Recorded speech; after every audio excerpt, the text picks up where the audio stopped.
There is a switch in your body that controls whether it burns fat or stores it. And it resets every morning based on what you do right after you wake up. Get that first hour wrong, and your body shifts straight into fat storage mode. So here are 5 habits that I follow every day to keep the fat burning switch on, and they're easier than you think. Let's get started with habit number 1, which is very simple, but very powerful. And that's getting sunlight in your eyes early in the day. I'm not talking about laying out in the sun or getting a tan. I mean morning light exposure, stepping outside and letting natural light hit your eyes. Believe it or not, doing this within the first 30 minutes of waking up can have an enormous impact on your ability to lose fat. If you can't get outside for 45 minutes or an hour, still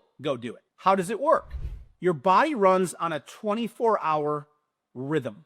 It's called your circadian clock or circadian rhythm. This internal clock controls several of your hormones that influence your weight.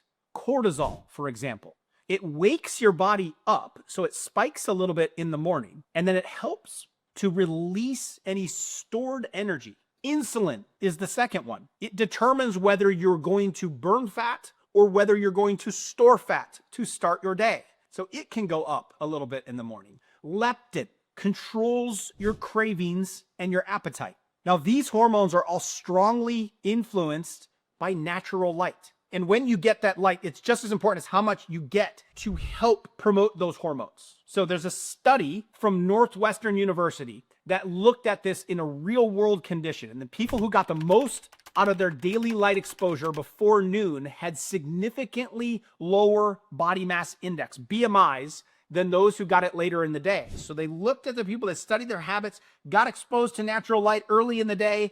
That led to lower BMIs, which are going out of control, especially across America and now across the world. And that held true even when their diet, their exercise, their sleep, and their age were the same. In fact, the timing of light exposure alone explained up to a 20% difference of a person's BMI. It's a huge impact, especially for something that's so easy to implement. So what do? Within 30 minutes of waking up, step outside for 5, 10, 20 minutes. 10 to 20 would be amazing. Don't wear sunglasses. Don't have earbuds or headphones in. Don't rely on light through a window. It's not strong enough.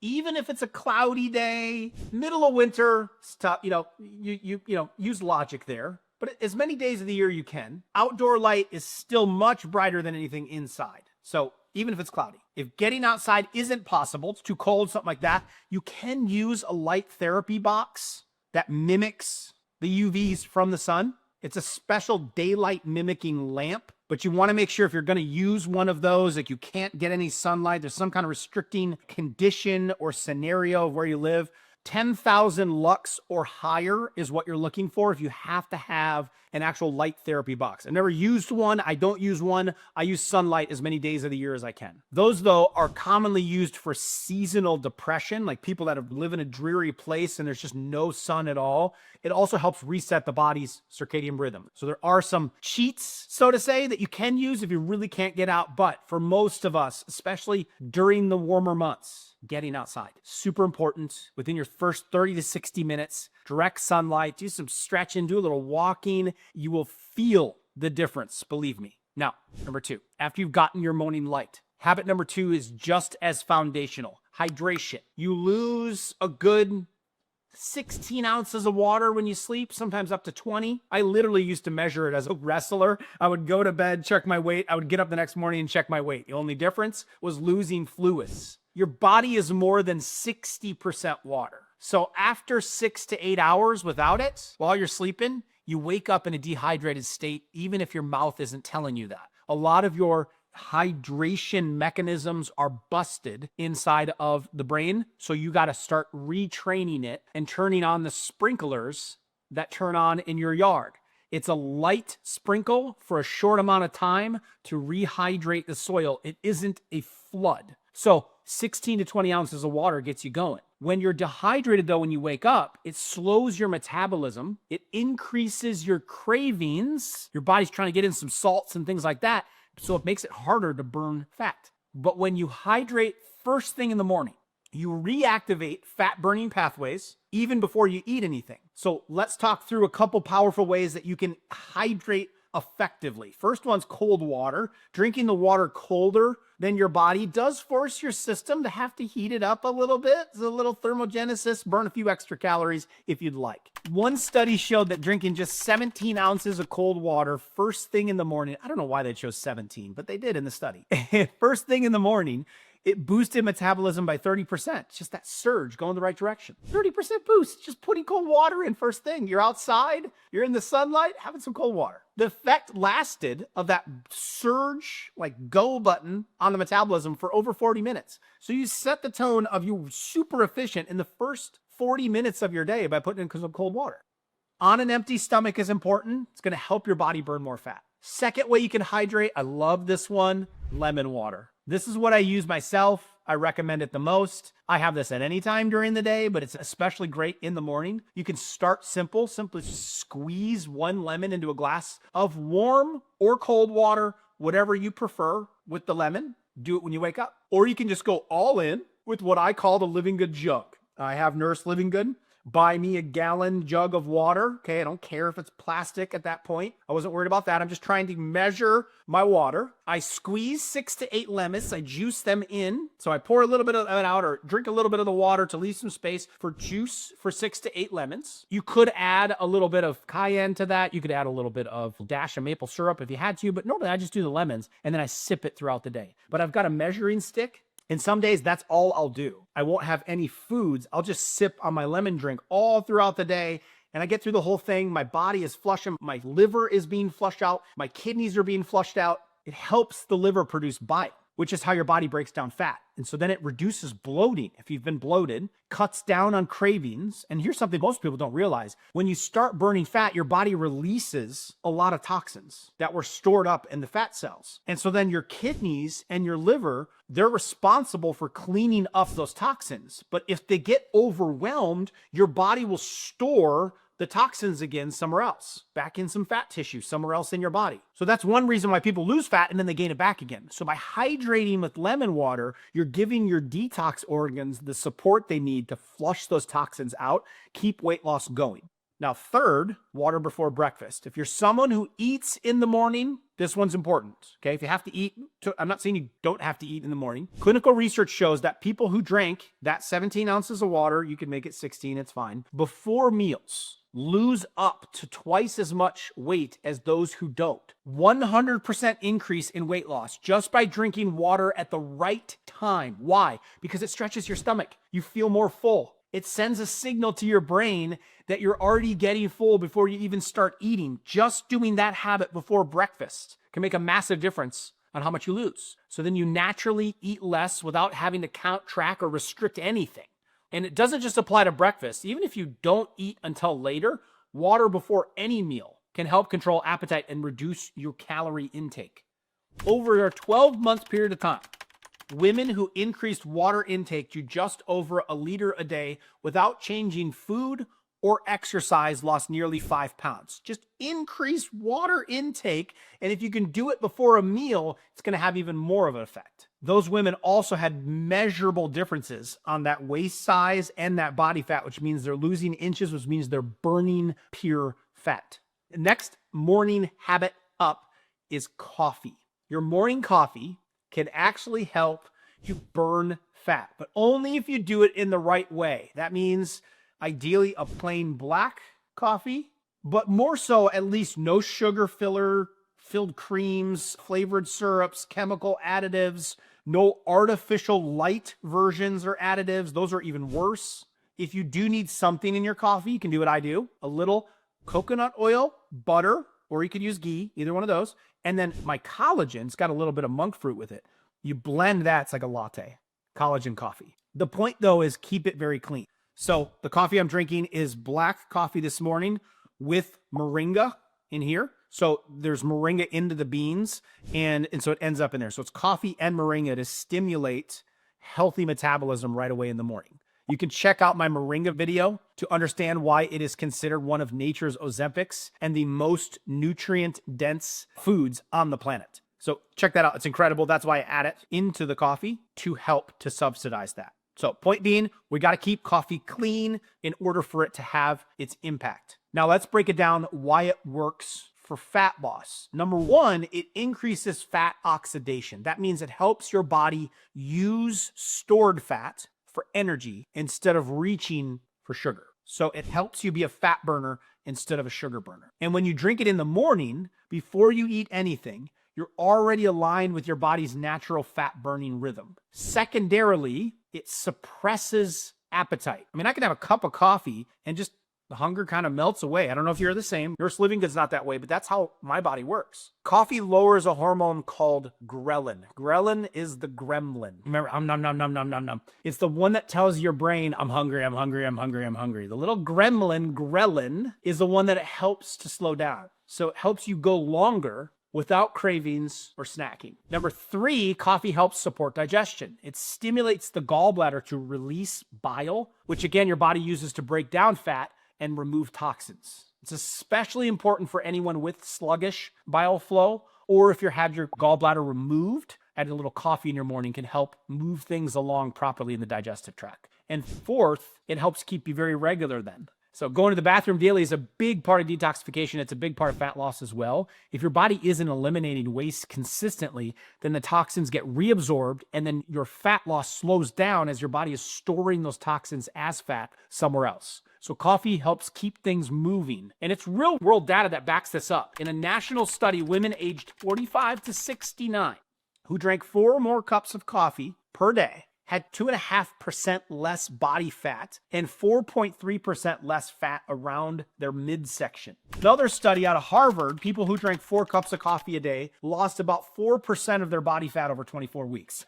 And then let alone if you're adding moringa with it, which you can check that video out and that'll tell you even more of the benefits of it. So the results happened with these people without changing diets, without changing exercise. And what's even more surprising is that both caffeinated and decaf coffee showed the effects. I would say though, if you're getting decaf, make sure it's processed correctly, which is Swiss water decaf. They're extracting it using water to get the caffeine out of it. That protects those valuable nutrients. We're not using chemicals and washing it and highly processing it. So it's not just the caffeine that does it. Coffee contains hundreds of bioactive compounds that support metabolism. They support the hormone balance. They support fat processing. So you get the benefits even if you don't drink it with caffeine in it. If you prefer decaf, you still get those benefits. So love coffee, easy timing thing, doing it in the morning to have a huge benefit. Warning fat burning habit. Number 4 is one of the most powerful and for most people, the hardest to believe. And it's skipping breakfast. Goes against everything we were taught growing up. But the research is clear. Delaying your first meal gives your body time to shift out of fat storage mode and into fat burning mode. You don't break your breakfast until midday. A lot of people refer to this as intermittent fasting. I more call it rotational eating, where you're eating the night before and then you're eating later in the day on around midday, and you're kind of varying some of your eating patterns, but skipping breakfast, right? Time-restricted eating is probably even better term for it. It's one of the simplest, most effective ways to burn fat without changing what you eat. So here's how it works. It's the easiest diet plan for people. The obsessed world about diets. When you wake up in the morning, insulin levels are already down. They spike a little bit with cortisol as you wake up, but then they settle in and then they'll stay that way. Insulin's your fat storing hormone. So when insulin's low, your body can access and burn up fat around the thighs and around your belly and around your neck. But the moment that you eat, especially if it's a carbohydrate, a sugar, the Danish, the croissant, the least filling food that there is, number 1 on the list, the cereal, the toast, the muffin, the second you eat those things especially, insulin surges and it shuts down fat burning mode. So if you eat first thing in the morning, you cut that fat burning window short. But if you push your first meal back a few hours, maybe you use coffee instead, you extend it, you burn more fat. This is how your body was designed to work. You were never meant to eat from the moment that you wake until the minute that you go to bed. But marketing says we've got to have at least 3 meals a day with snacks in between and late night eating. Your body needs a break from food so that it can actually tap into stored fat, use the excess fuel that the fuel tanker is carrying. Think about that. Like a fuel tanker broke down on the side of the road, no energy to go anywhere, but has all the fuel in the world to run a vehicle in its back end stored.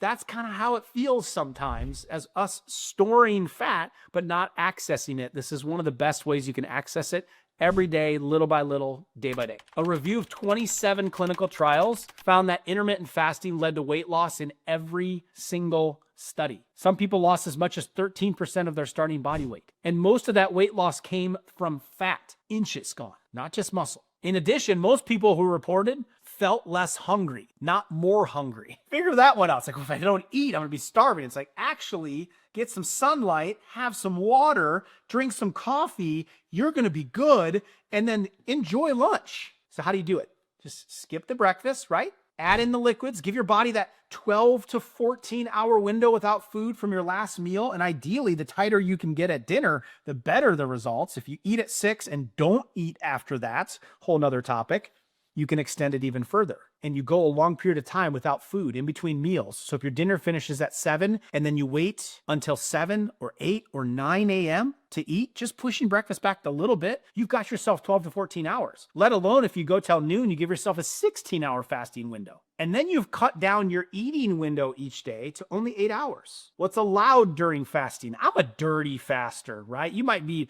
purebred faster, hardcore, but I'm good with black coffee because of the research I just listed. I'm good with water. I'm good with lemon water. I'm even good with electrolytes as long as they're actually, if they've got some flavored, there's unflavored ones that we have, but if it's got some flavor from, say, monk fruit, I'm okay with that. Or stevia, I'm okay with that. Just keep the thing under 50 calories because that's kind of your threshold, right? Even a little collagen in the coffee. I have no problem with those things. Fats, I don't have too much of a problem with the fat, even though it tips that 50 calorie mark.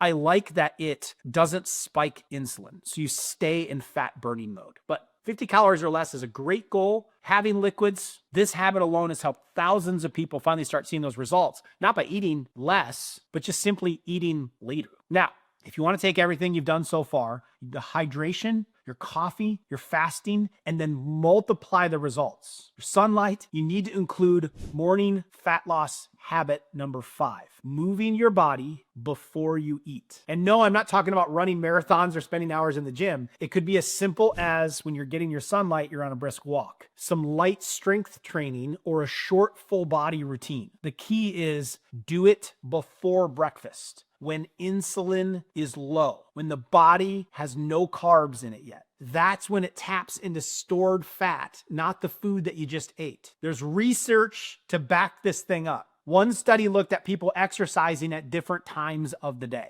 And the only time it increased fat burning over the next 24 hours was when it was done before breakfast. You get an extended fat burn when done before breakfast, before food is in, fasted exercising. Now, if you want the best results in the least amount of time, the most effective form of fasted movement is high intensity, short interval training, or HIIT, high intensity, short duration. The reason being is because your big muscle groups, you start using those in short bursts, and then you rest briefly in between. And then you go right back in. And that combo of these short burst rest raises your heart rate, activate your fat burning hormones quickly, like HGH, testosterone, yes, even for women, and it improves insulin sensitivity. And it works. In one study, women doing short, high-intensity duration workouts lost 21% more body fat than those doing long cardio sessions. Even though the workouts were half as long,